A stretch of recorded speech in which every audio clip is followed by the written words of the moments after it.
Talking about incident response on macOS. This is a pretty big topic. It's very, a very, very deep topic, and we've only got, 45, 50 minutes. So, we're not going to be going really in depth here, but we're going to look at some very specific examples from actual malware as part of it. So let's go ahead and dive in.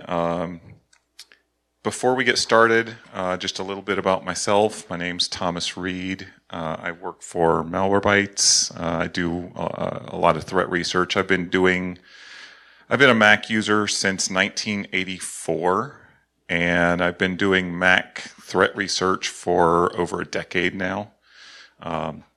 So I've seen a lot of things over the years. You can feel free if you have any questions or anything after this. If we don't have time for questions, or if you don't have time to get yours answered, feel free to hit me up on Twitter, email, whatever. And just so you know, there is a link to the slides on the last slide, so you don't have to take pictures of everything. So, just a little intro here. What we're talking about is not forensics. So we're not talking about collecting data for the purpose of, criminal investigations or any other kind of legal proceedings.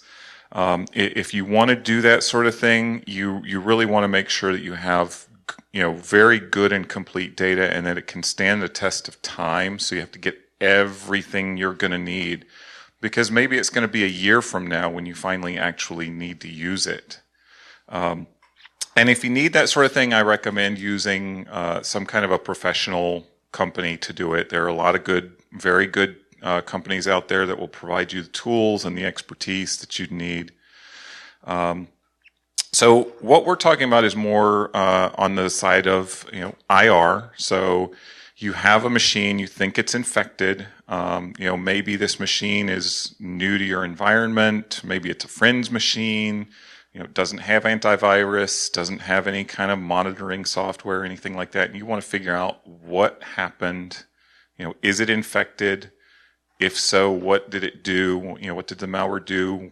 Where is the malware installed? Is it, exfiltrating data? That sort of stuff. So that's what you want to find out. And this is a much more short-term goal. And if you have physical access or remote access to the machine, which you would need for this sort of thing, then you can always collect more data later if you don't get everything. So how do we collect IR data? I've got a list here of some different scripts. The first one there, PICT, that's one that I created recently, put it up on GitHub. It's a bunch of Python scripts built to be extensible, so you can write your own modules for it if you don't like what I did. But there are a lot of other really, really good tools, and they all have different strengths and weaknesses, so I encourage you to explore. So these are some other good options here: OSX Collector and AutoMacTick, however you say that. And then those are more on the incident response side. There are also a number of good proactive tools that can monitor and log and, take that data and upload it into something like Splunk so that you can monitor for suspicious behaviors. Richie Cyrus has got a really good one he released recently called Venator. Also, OS Query is really, really good at this kind of stuff.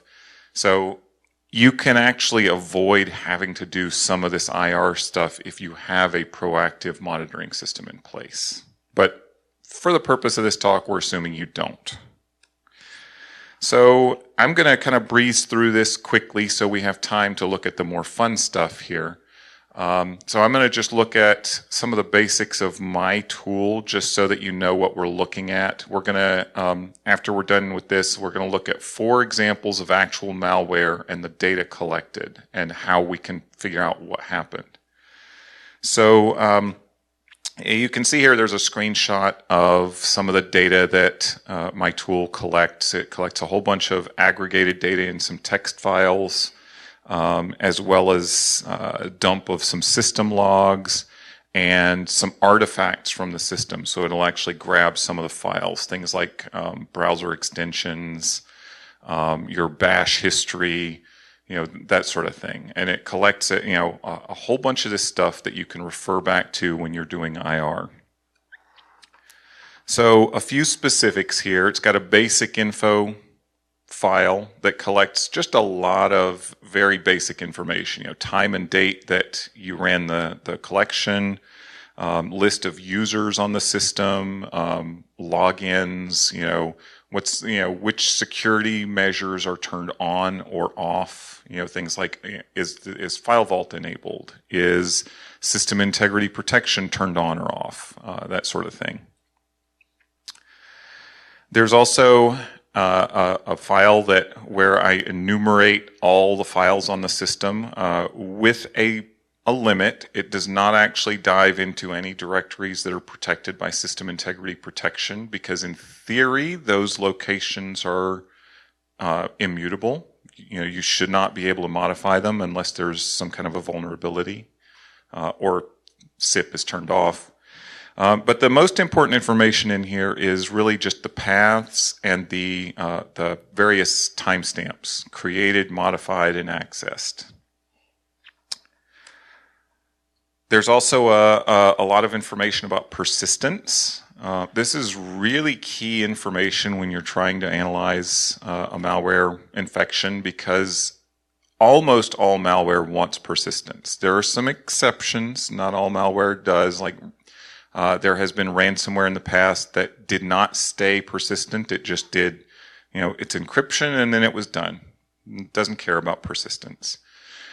But 99 times out of 100, it wants persistence. And when you look at all these different means of persistence, you can catch a lot of things. And some of these are fairly straightforward, things that everybody's going to know to look for, and others are kind of a little sneakier. So things that we haven't actually seen malware doing, but it always could happen. Like, for example, adding some malicious commands to say your bash profile, so that it gets run every time you launch the terminal. Nobody's done that yet, but it could always happen. We also want to look at browser history. So the script will collect browser histories from Chrome and Firefox and, of course, Safari. It will also collect from a database called Quarantine Events. This one is actually a database. Every time you download something that might have executable code, a zip file, an installer package, a DMG file, anything along those lines, it's going to be quarantined and it's going to go into this database. And so you can figure out if something malicious got downloaded, you might be able to find the direct link right to where it came from in this database. Install history is another good one. A lot of real malware is not going to use an installer package, but it's not unheard of. It can happen, and there's a lot of stuff like adware and pups that use installer packages extensively, so you can track that kind of stuff using this the install history. Process info is obviously going to be really important here. There's a lot of information you can get just from the PS and LSOF commands in the terminal. PS can give you some really key information, not just process ID, but parent process ID. So you can use that to sort of build a chain of, the process calls. This malware process has called this other one, which lets you connect some dots. And then LSOF lets you see things like what files have been accessed or are being accessed by the malware, what network connections are open or being attempted, all kinds of good information like that. This is really key information. And interestingly, I gave a talk about this earlier this year, and just by pure happenstance, this was right after the whole Zoom thing hit the news, and we were looking through some data, and I was like, oh, look at this.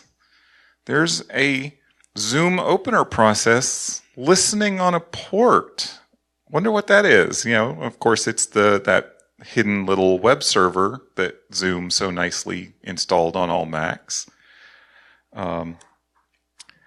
There's also a file that will outline a whole bunch of suspicious behaviors, things like processes running from the temp folder or from a hidden location, or things like a launch agent or daemon plist that's named com.apple that doesn't really belong to Apple. That's a very common trick that malware authors use.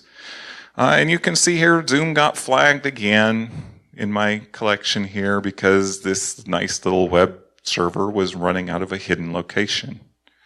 So Zoom was a wonderful example when I was given this class earlier this year. So all that out of the way, let's take a look at some very specific examples. So what I did is I took 4 different pieces of recent relevant malware, and interesting malware, and I detonated them on a test system, collected all the data so we could see exactly what it was doing. And then what we'll talk about is how do you trace exactly what happened and how it happened. So to start with, we'll start out with Wirenet. This is also known as NetWire or NetWeird. It's been around for a while, but it was recently used in an attack against Coinbase and some other cryptocurrency companies through a Firefox 0 day that I'm sure you guys heard about. This is the first time this kind of thing has happened on a Mac in a while, where we had a vulnerability drop something on the system through a 0 day.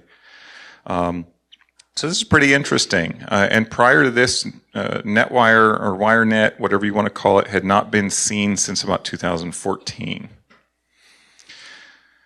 So on my system, I infected with Wirenet.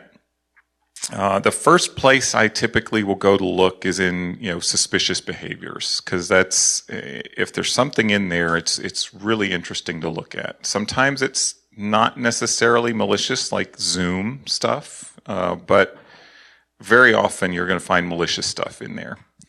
So in this example, we see that there is a suspicious process running out of a hidden folder named .defaults. That dot at the beginning on macOS means that folder is hidden from the user.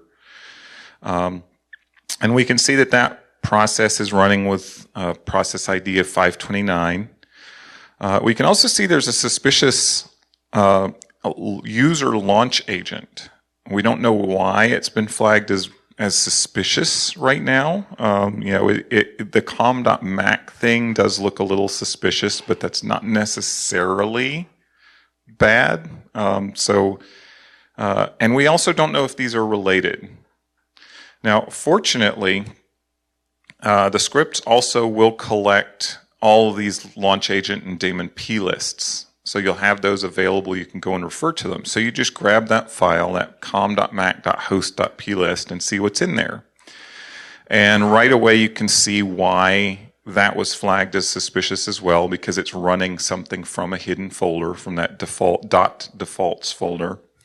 And you can see again here that it is responsible for that finder, that hidden finder process, which is obviously meant to mimic the Finder app for macOS, but it isn't really, because that doesn't run out of a user folder. So we want to find out a little bit more. A good place to go is the file info, all that enumeration of all the different files on the system, and that'll give us information about when those files were created, when they were dropped on the system. And you can see that they were created at about 8:26 p.m. So that's good information. That's UTC, not local time, which is, I try to get everything in UTC as much as possible, because then you don't have to worry about where was this machine, what time zone is it in, how does this relate to the time zone of this other machine that may have been on the same, may have been also affected. So UTC is a good thing to have. So now we can go and we can look a little more in depth, look at the processes, and we find something very interesting in the network activity. We see that the finder process has a network connection open to some IP address. And we could go and look that up. If you went and looked that up now, you would find information about Wirenet. But you might not actually find anything at the time if it's an unknown threat, if it's something nobody's ever seen before. But it does give you a nice piece of information. So what else can we do? Well, we've got the date and time that the files were created. So it's probably a good idea to take a look at the logs and see what else interesting happened around that time. So you can see here I used log show, which, with these new unified logs on macOS, they're kind of a pain in the butt. They're not just plain text log files anymore, like you would expect on Unix. They're binary logs. A lot of the data is not really readable, so you have to use the log command in the terminal to actually read this data. And so what this command does is actually shows the output in the logs from a specific time frame. So from, about 5 seconds, bracketing that creation time. And we can see something very interesting here. We see that there was something called finder.app that was running from the downloads folder. It was executed from the downloads folder during that time period. So that's most likely where the infection came from, how it got on the system. Now, I should say here that we don't know exactly where this Firefox 0 Day dropped the files. It probably was not in the downloads folder, but you would have been able to see wherever it was through the logs here. So you'd be able to tell where it came from. And so we can go and we can look at that finder.app in the downloads folder, see when it was created, which is, it gives you more information about the timeline. And this one's pretty simple. So that's pretty much the timeline here. You have that you know that the file was created on at 8:24 p.m. You know that a couple minutes later that it was launched. And then this finder.app in the user folder was created. In reality, what this malware was doing was just copying or moving that finder.app into that folder. And the launch agent was created. So that's when everything happened. And then at the time when we collected our data, we could see that there was a network connection that was actively open. And if you wanted to, if you were at the machine at this time and you see that, then you could go in there and do some more, digging, maybe, sniff the packets, do a network capture, that sort of thing, and get more information about what was going on there and what was going out over that network connection. So the next one we're going to look at is one called Mokes. Now, this, again, is related to the Firefox 0 Day attack because the attackers didn't just drop one piece of malware on the Macs that they compromised. They dropped two. So the first of those was Wirenet. The second one was Mokes. Mokes is another somewhat old one. We hadn't seen that one in the wild since 2016. So it's not quite as old as Wirenet, but it's still older. In terms of malware. And so let's take a look. This one's a little bit more interesting. So I started out looking in the suspicious behaviors file and didn't really see anything there. There wasn't anything of interest. So my next place that I will always go to look is persistence. And so if I look in the persistence information, I immediately notice that there's a launch agent named storeaccountd.plist. This is a user launch agent. It's in user land, not a system launch agent, which is suspicious because this looks like it's something to do with, seems like maybe it's pretending it's something to do with the App Store. It also doesn't have the right name, because a launch agent or daemon plist is it should be named com.companyname.programname.plist or something along those lines. Not everybody follows that rule like they should, so just because it doesn't immediately mean that it's bad, but it's definitely something we want to look at. So we're going to go grab that file out of the artifacts folder and take a look.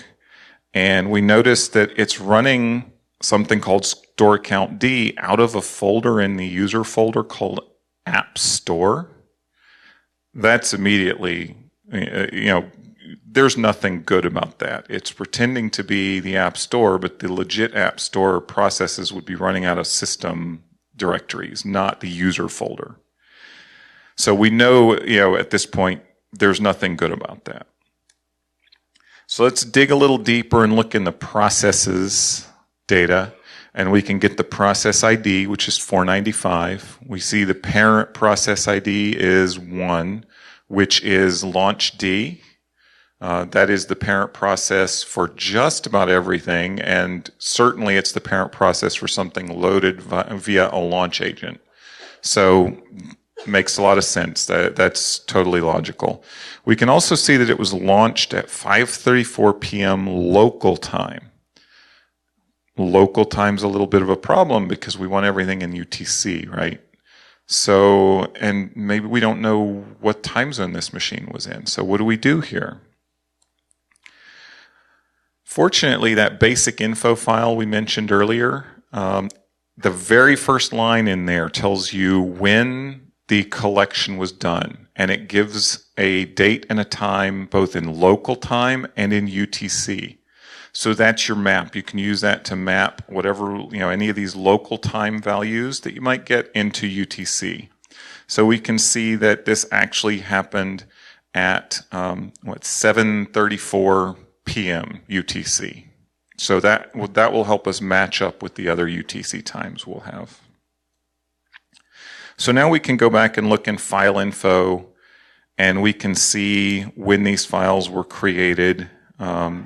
You can see that they were created at same time, 7:34 p.m. UTC. So we can also look for network activity here, and we see that at the time we did the data capture, that there was a connection that was had been attempted to an IP address, but there had not been a response yet. So we know that it's trying to contact some server, but it hasn't heard back yet, possibly because that server's been taken offline already, which would make sense since this was existing malware that had already been detected and was known about in the wild. So we can also look at what's going on with the file activity, and we see in this case that there is a 0-byte file with a long cryptic name that's open. We don't really know why at this point. We might suspect that this is some kind of a marker file. Maybe that name has some encoded information in it somehow. We don't know what that might be, but we'd start having some suspicions about that at this point. Now, in reality, we know, because we know about Mokes, we know that what that file actually is it is a marker, and it indicates which variant of Mokes is installed on the system. There are a whole bunch of different name variants. So store account D in an App Store folder is one of them. It also has other processes with other names, things that try to make the user think that it's related to the dock or that it's related to, other legitimate macOS processes. And that string, whatever data is encoded there, it tells it which variant that is. But we wouldn't know that at this point. So it's just a neat thing to know about. So we can go and we can see when that file was created. If this were something else, like if this were some file that maybe was being filled up with data, we could, this would be really useful information. We could see when it started collecting data. We could see when it had been accessed, that sort of thing. So we could get a little bit more clear picture of exactly what time frame that file had been active for. We also, like we did with Wirenet, we want to go and look in the logs and see what else might have happened around the time that these files were being created. So we search for within a 10-second window this time. And we see that there was something called Mac, some executable called Mac that was run from the user folder, which that's suspicious. Yeah, you would not expect to see that. And we can see what time that happened. We can see what process ID it was launched with. So let's get more information about that. We can go and we can find out that file was actually, it's still on the system at the time that we did our capture, and that it was created at 7:32 p.m. That's probably where the malware came from. Now again, we don't know where this file would have been dumped by the Firefox 0 day. We just know it was dumped on the system somewhere and executed.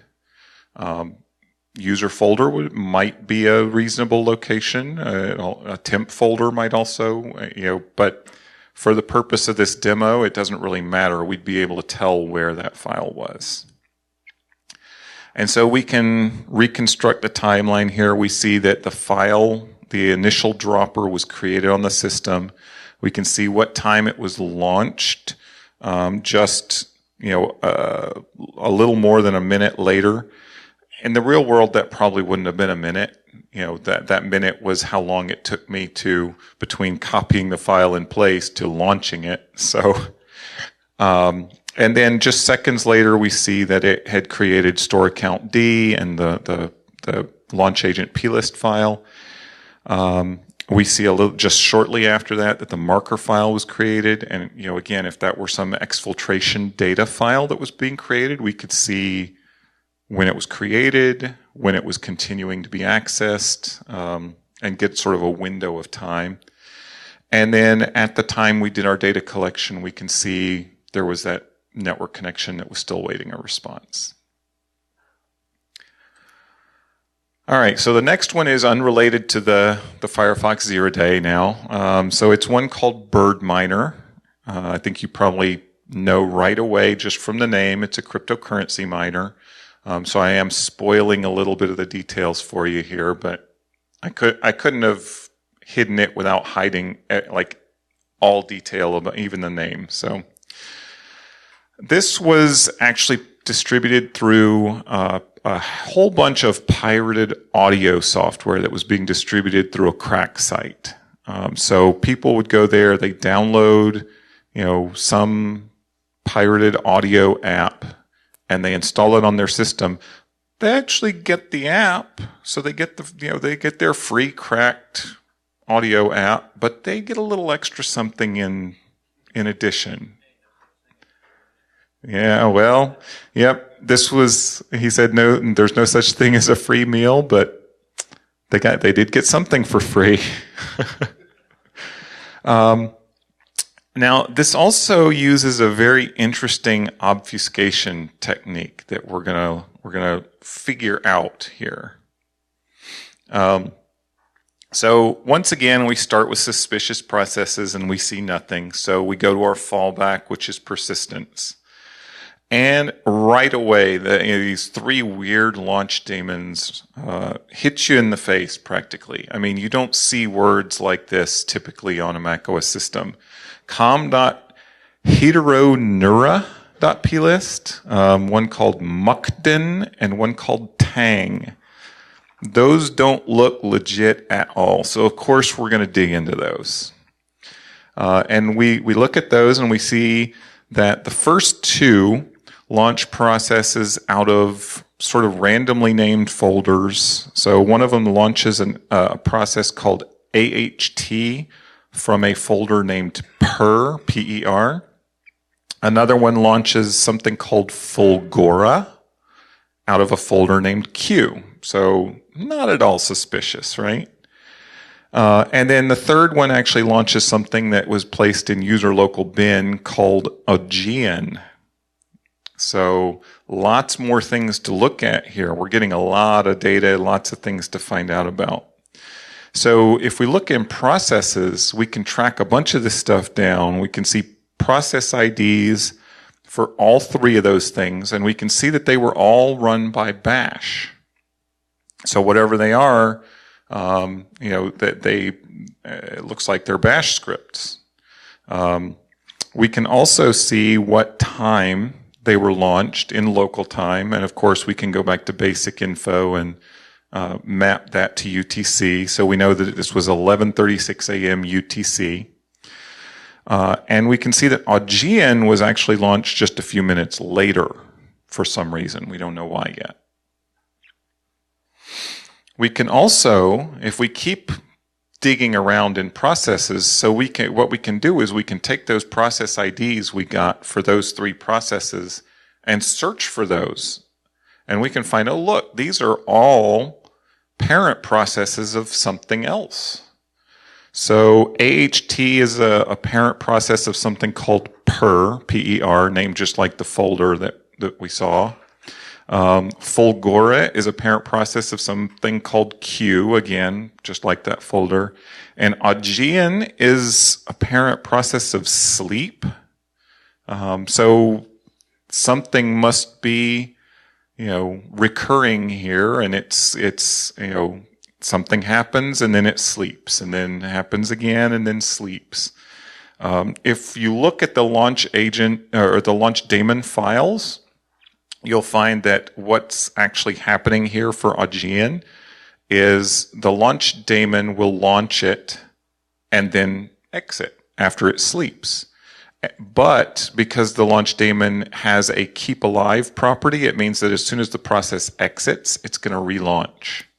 So basically it launches, does its thing, and then sleeps, and then exits, and then goes back around again. It launches. So this is kind of a way of running this process on a periodic basis.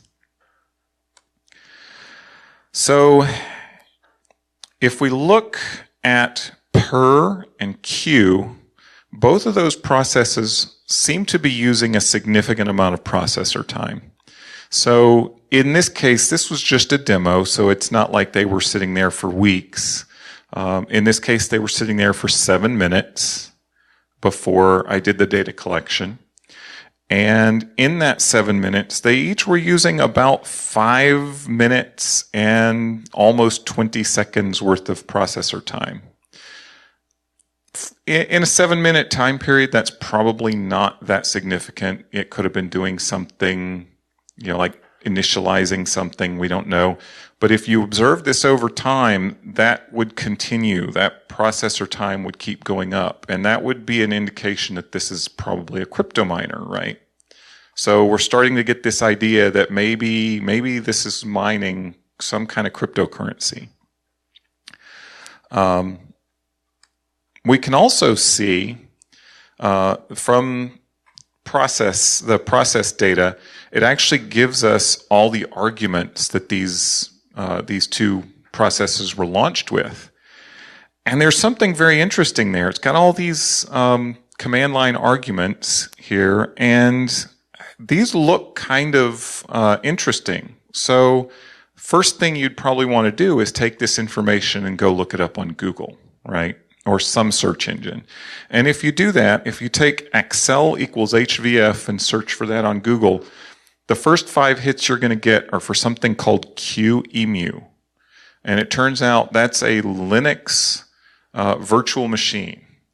So something here is running QEMU, and it's running a Linux system in emulation, which is very interesting. And that means that these files, Stercorarius and Kenchi, that are being passed as parameters, those are probably VMs. And if you actually go and look in the file info, you'll see they're fairly large files. Now, at this point, we're pretty sure they probably are crypto miners, but we don't have 100% certain evidence. But if you can get access to that system, if you still have the access and can still go back and collect additional files, you can grab those files, you can launch them in your own instance of QEMU and take a look inside. And if you do that, you'll find that the bootlocal.sh file in those two Linux systems has this code in it. And you'll see the very last line there says xmrig, which is a popular open source crypto miner. So there's our smoking gun. This is definitely a crypto miner. Now, we can also find out where this is trying to communicate to.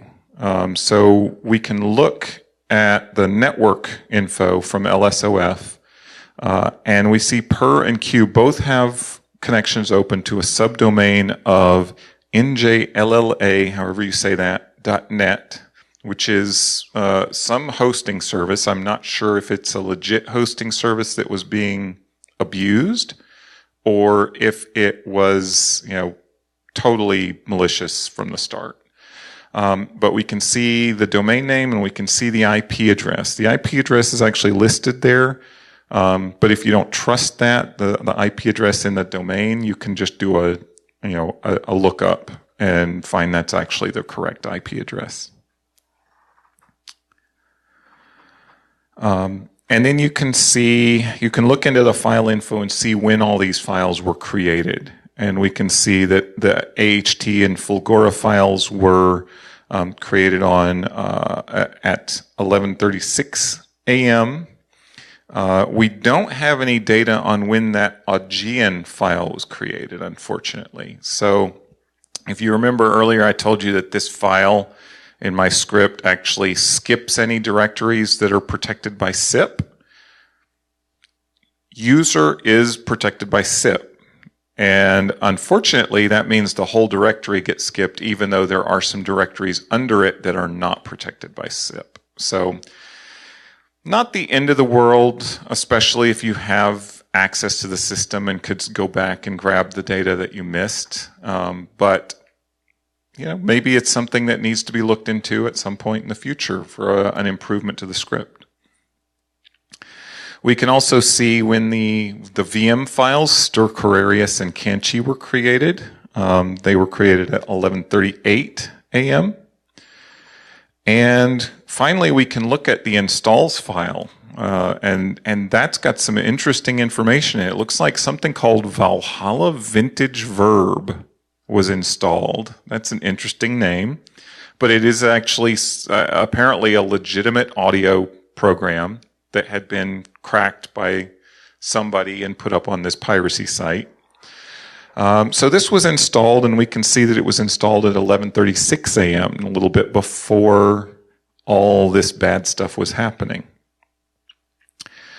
Now, we probably want to look and find out where this came from, so we can look at the history, the browser history files, and we see in Safari that this site called vstcrack.com was visited at 11:31, just a few minutes before Valhalla Vintage Verb was installed. So that's probably where this came from. We don't know. There's no smoking gun yet, but it's a pretty good bet. So what I'd really want to do is look in the downloads info, the information from that quarantine events database, because that could tell me the exact URL that .pkg installer file was downloaded from, because that should be in the quarantine events database. Unfortunately, it's not in there. The last entry is in there is for Firefox, and that's definitely not it. So unfortunately, the problem with this quarantine events database is that it is extremely unreliable for Safari for I don't know what reasons. If you download a file in Firefox or Chrome, it'll immediately go into that database. If you download something in Safari, it could be days or weeks before it actually makes it into the database.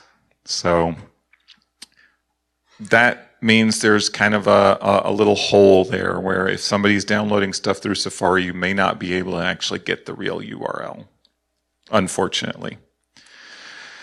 So if we reconstruct the timeline here, we can see that at 11:31, that VST crack site was visited. We see that a few minutes later, Valhalla Vintage Verb was installed, which is a legitimate program, but later just seconds later, we see that these the malicious processes were created and launched, and we see that these VM files were created and opened. So that's definitely not supposed to happen when you install this program. And finally, at the time that we collected our data, we can see there was a network connection open from both of those two processes. So very interesting. We got a pretty decent look at what was going on, and this is good information to help you track down other infected machines in your environment. So the last one we're going to look at, it's not as recent, but it's interesting because it's still an ongoing case. So FruitFly was a general purpose backdoor that was used to infect Macs for over a decade before it was discovered. And it was very, very creepy. The guy was using it to record people through the webcam and through the microphone. He's been accused of, among other things, creation of child pornography. And fortunately, this guy was actually caught by the FBI.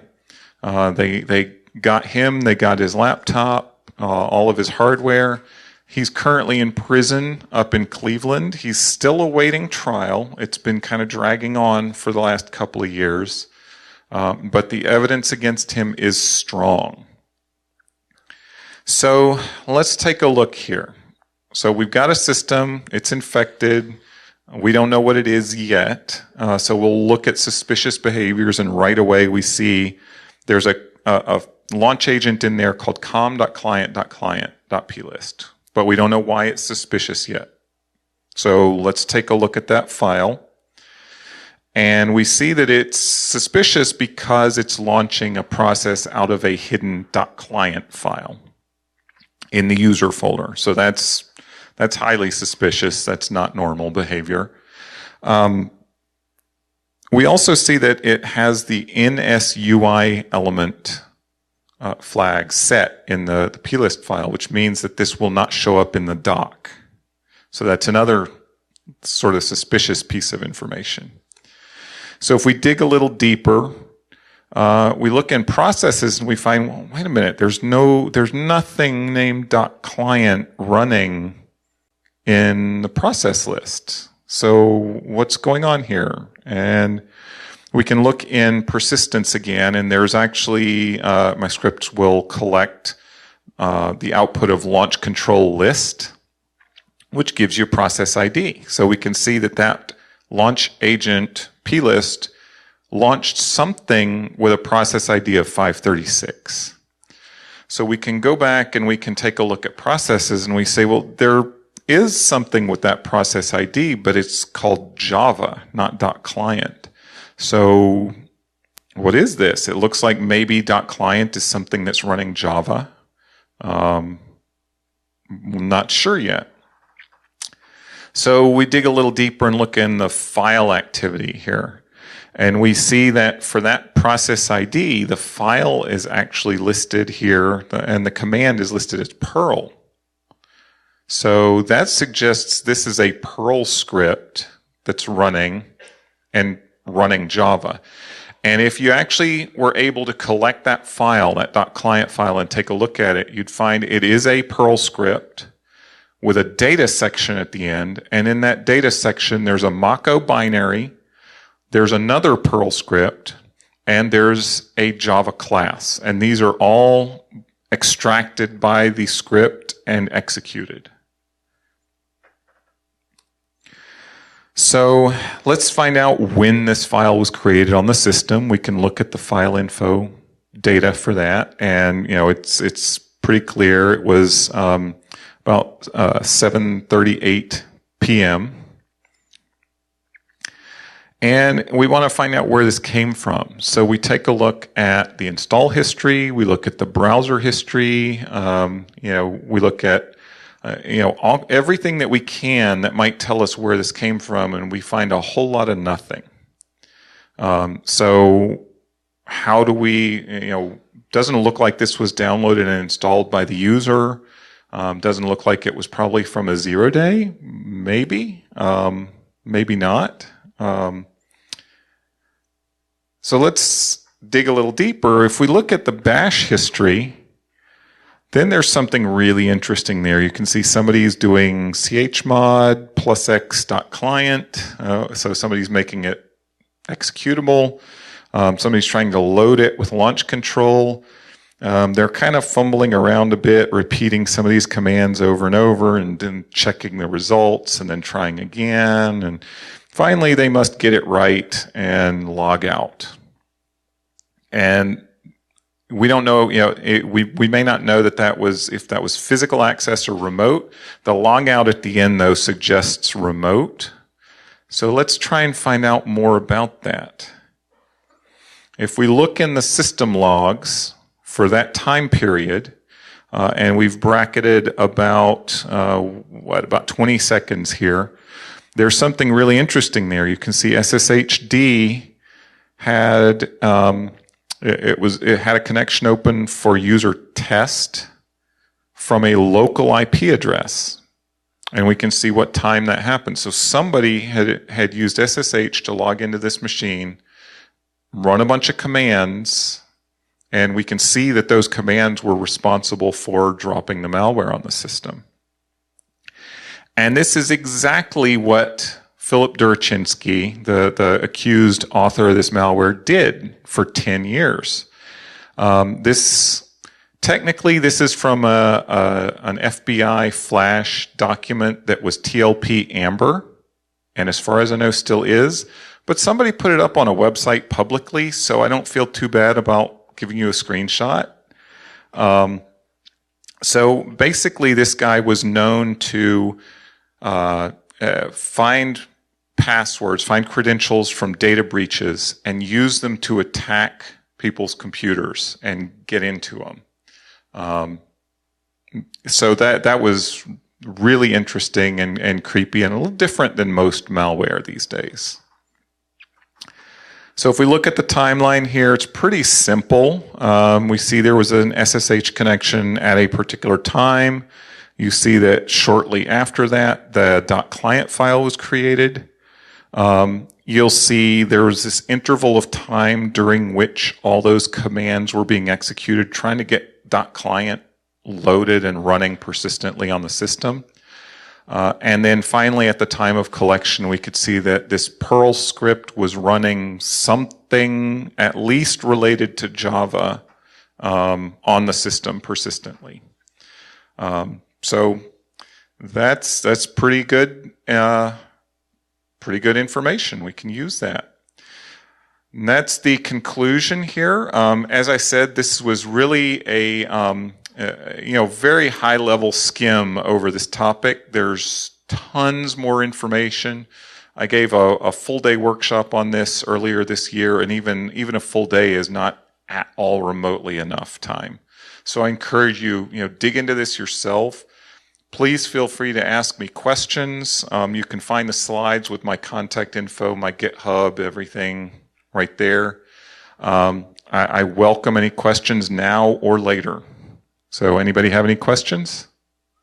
Yeah. Trying to emulate some of the honey techniques for all this stuff like that seems to be a lot harder than doing Linux or Windows because of the licensing agreement on the operating system and not wanting to install obviously malware on your own thing and not having a virtualizer. How would you recommend the average person go about having it set up so they can effectively use these tools in a situation where there may be a compromised machine or learning? So for training purposes, you can actually use a VM. You can run macOS on a Mac in VMware or Parallels. But you could also just get a little Mac Mini, hook it up to a monitor and a keyboard and a mouse and use that. Nice thing about the Mac, recent versions of macOS have a new file system called APFS. You can do a snapshot with APFS, detonate whatever malware you want to do, do your analysis, whatever you want to do, and then just reset it. It's almost like a VM. So it's very slick, very nice. And of course, if you're actually detonating real malware on it, you're going to want to keep it on an isolated network so it can't see all your other stuff. Any other questions? All right, I think we're about out of time here. So if you do have any other questions, feel free to grab me in the hall or email me later. Thank you.